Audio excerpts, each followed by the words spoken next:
In this video, we will learn how to convert molecular equations into net ionic equations by identifying spectator ions that don't participate in the chemical change. Lead 2 nitrate and potassium iodide are both white powders. And when we mix them with water, we'll get two colorless solutions. But if we mix these two solutions together, the solution will turn bright yellow due to the formation of a yellow solid. If we take a look at our balanced chemical equation, we can see that the solid that forms, which we call a precipitate, is lead 2 iodide. Our other product is potassium nitrate. But let's take a moment to think about what's going on here at the atomic level. When we have ionic substances dissolved in water, which is indicated by the state symbol AQ, or aqueous, the ionic substance is broken up into the ions that make it up. So lead 2 nitrate would be lead 2 plus ions and nitrate ions in solution. So if we were to take a look inside our reaction vessel with microscopic eyes immediately after we mixed the two solutions, we would see lead 2 plus ions, nitrate ions, potassium ions, and iodide ions. We wouldn't actually see any lead 2 nitrate and potassium iodide left, although there might be a few undissolved bits here and there. Of course, as soon as we mix our solutions, the ions in the solution will begin to collide with each other and react to form our products. When the lead ions and the iodide ions collide, they'll react with each other to form the product lead 2 iodide. But our other product, potassium nitrate, is still aqueous, meaning that it's still broken up into potassium ions and nitrate ions in the final solution. So if we compare our reaction vessel before and after the reaction, the potassium ions and the nitrate ions didn't actually participate in the chemical reaction, where the lead ions and the iodide ions reacted to form lead 2 iodide. So we call these two ions, potassium and nitrate, spectator ions, because they didn't participate in the chemical change of the reaction. They effectively just watched the chemical change happen in the reaction vessel, just like spectators in the audience of a game. So this way of writing the chemical equation isn't perhaps the most helpful to show what's going on in this reaction. When we write a chemical equation like this, it's called a molecular equation. Molecular equations show all chemical species intact using their molecular formulas, even if they're dissociated into ions. There's another way of writing the chemical equation for a reaction, which is the ionic equation. In the ionic equation, we just break up all aqueous chemical species into ions. So let's write the ionic equation for this reaction. Our first chemical species, lead 2 nitrate, would be broken up into lead 2 plus ions and nitrate ions. We shouldn't forget the 2 here because there's 2 units of nitrate and 1 unit of PbNO3 Then there's potassium iodide, which would be broken up into potassium ions and iodide ions. Then we have our products. Our first is lead 2 iodide, which is a solid, so we won't break it up into ions and we'll leave it alone. Then we have our final product, potassium nitrate, which is broken up into potassium ions and nitrate ions. When we look at our ionic equation, we can see that we have potassium ions and nitrate ions on both sides of the chemical equation, which is what we saw earlier. We can also see that the lead ions and the iodide ions are chemically combining to form lead 2 iodide. Now, if we remove the spectator ions from our ionic equation, we'll end up with the net ionic equation. Remember, our spectator ions are those that appear on both sides of the chemical equation, the nitrate and potassium ions. So removing those from our reactants leaves us with lead 2 plus and 2 I minus. And removing them from our products just leaves us with lead 2 iodide. So by removing the spectator ions, we're removing the ions that don't participate in the chemical change. So the net ionic equation only shows us the chemical change that's happening in our reaction. Writing net ionic equations will always involve removing the spectator ions, but we should always remember to include chemical species that are solids, liquids, and gases in our net ionic equation because those will never be broken up into ions. Now, I mentioned that the net ionic equation is useful because it's only showing us the chemical change that's actually occurring in the reaction. To see why this is useful, let's take a look at another reaction. In this reaction, we have lead-2 acetate reacting with sodium iodide to form lead-2 iodide and sodium acetate. We can see that there's some aqueous chemical species in this reaction, so it would probably be useful to write the net ionic equation. Our first step will be to write the ionic equation. Because our first chemical species is aqueous, it will break up into the ions it's made of, lead-2 plus ions and acetate ions. Next, we have sodium iodide, which is also aqueous, so it will be broken up into sodium and iodide ions. Our first product is lead-2 iodide. Since it's a solid, it will stay intact. We won't break it up into ions. But our next product is aqueous, so we'll break it up into sodium and acetate ions. Now it's time to create the net ionic equation by removing the spectator ions. Looking at our ionic equation, we can see that we have 2 sodium ions on both sides of the equation and 2 acetate ions on both sides of the equation. So these are our spectator ions. We can create our net ionic equation by removing these from the ionic equation. This will leave us with lead-2 plus 2I minus reacting to form lead-2 iodide. So these two reactions have the same net ionic equation, which means that the chemical change in both reactions is the same, which is not something that we might have picked up on just looking at the molecular equation for both of these reactions.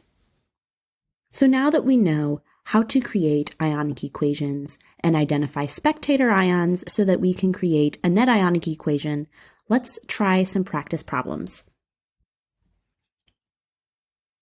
What is the ionic form of the chemical expression CuSO4 aqueous?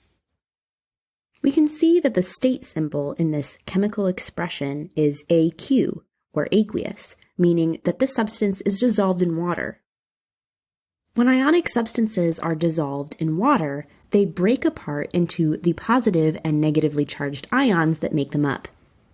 So if we want to create the ionic form for the expression CuSO4 aqueous, we need to figure out what ions CuSO4 is made of.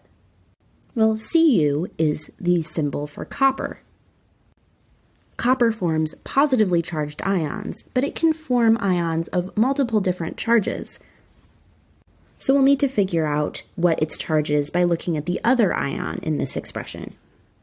SO4 is the polyatomic ion sulfate, which has the charge 2-. So that means in order for this compound to have an overall neutral charge, copper must have a charge of 2+, meaning that this compound is copper 2 sulfate. Of course, we shouldn't forget our state symbols since these ions are still in water. So the ionic form of the chemical expression CuSO4 aqueous is Cu2 plus aqueous plus SO4 2- aqueous. So now that we're confident in creating the ionic form for chemical expressions, let's put this skill to the test and identify some spectator ions in an equation. A redox reaction is described by the equation Mg solid plus CuSO4 aqueous reacting to form MgSO4 aqueous plus Cu solid. Including the state symbol, identify the spectator ion in this reaction. The reaction in this question, where solid magnesium metal is reacting with copper 2 sulfate to form magnesium sulfate and copper metal, is an example of a redox reaction that involves the transfer of electrons. But the fact that this reaction is a redox reaction isn't important for answering this question, since all we've been tasked with is identifying a spectator ion. A spectator ion is an ion that does not participate in the chemical change in a reaction.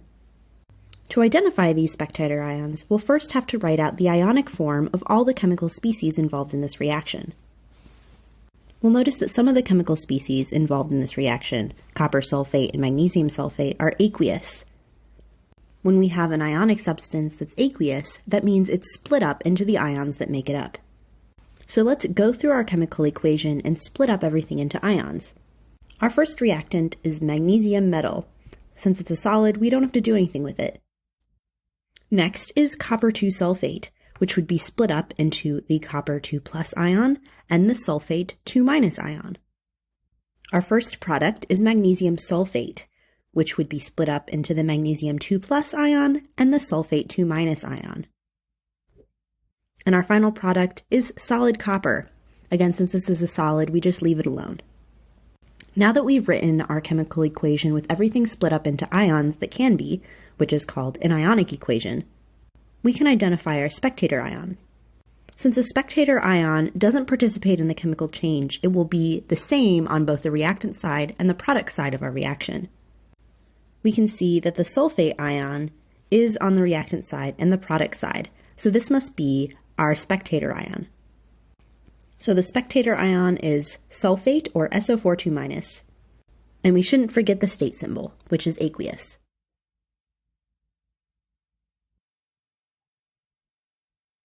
What is the net ionic equation for the neutralization between ammonium hydroxide and hydrochloric acid? NH4OH aqueous plus HCl aqueous reacts to form NH4Cl aqueous plus H2O liquid. A. H plus aqueous plus OH minus aqueous reacts to form H2O liquid. B. NH4 plus aqueous plus H plus aqueous plus OH minus aqueous reacts to form NH4 plus aqueous plus H2O liquid. C. NH4 plus aqueous plus OH minus aqueous reacts to form NH3 plus aqueous plus H2O liquid. D. NH4 plus aqueous plus Cl minus aqueous reacts to form NH4Cl aqueous. E. H plus aqueous plus H2O liquid reacts to form H3O plus aqueous. The net ionic equation for a reaction is a way of expressing the chemical equation with all of the spectator ions removed. Spectator ions are ions that are involved in a reaction that don't actually participate in the chemical change. To identify them, we're first going to need to break apart all of these aqueous reactants and products into the ions that make them up. Since when an ionic species is aqueous, it's broken up into the ions that it's made of. I've removed the answer choices so that we have room to write everything out. Our first chemical species, ammonium hydroxide, is aqueous. It will break apart into NH4, or ammonium, ions, and OH-, or hydroxide ions when it's in solution. Our next reactant is hydrochloric acid.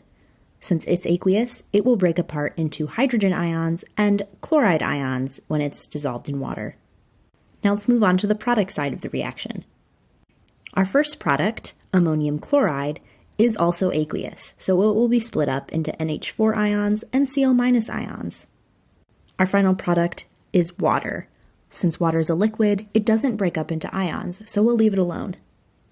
This equation that we've ended up with is called the ionic equation, since it shows all of the chemical species that are involved in the reaction as broken up into the ions that make them up. Now that we have our ionic equation, we can identify the spectator ions in this reaction. Since spectator ions don't participate in the chemical change, they'll appear on both the reactant side and the product side of the reaction. Looking through our reactants and products, we can see that ammonium appears on both the reactant side and the product side, as does the chloride ion. So if we remove these spectator ions, we'll end up with a net ionic equation for this reaction. On the reactant side, removing the spectator ions just leaves us with OH- and H+ ions. And on the product side, all we're left with is water. So this is the net ionic equation for the reaction. OH- aqueous plus H+ aqueous reacts to form H2O liquid. So now if we bring back our answer choices, we can see that the net ionic equation that we came up with matches answer choice A. Now let's summarize everything we've learned with the key points. Spectator ions are ions involved in a chemical reaction that don't participate in the chemical change. We can identify our spectator ions in a molecular equation, which uses molecular formulas for all reactants and products, even if they are actually broken up into ions, by creating an ionic equation, which shows all of the soluble ionic substances as broken up into the ions that they're made of. If we remove these spectator ions from the ionic equation, we're left with the net ionic equation, which shows the chemical change that's actually occurring in the reaction.